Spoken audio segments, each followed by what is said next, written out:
বাংলা নববর্ষ ১৪৩৩ উপলক্ষে পর্তুগালের সেন্ট সিনামা, বাতালহো এবং পোর্তো বাংলাদেশ কমিউনিটির যৌথ উদ্যোগে পিঠা উৎসবের আয়োজন করেন প্রবাসী বাংলাদেশিরা।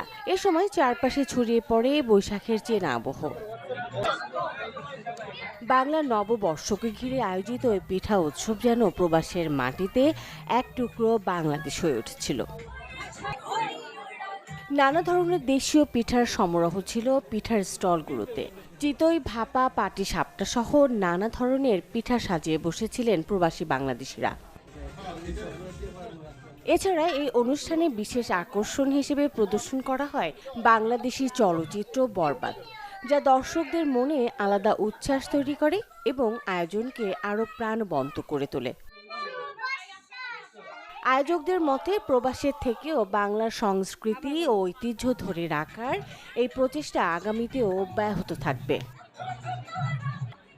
দূরত্ব যতই হোক, বাঙালির হৃদয়ে বৈশাখ ঠিকই জায়গা করে নেয়। পোর্তোর এই আয়োজন যেন সেই চিরচেনা বার্তাই আবারও মনে করিয়ে দিল।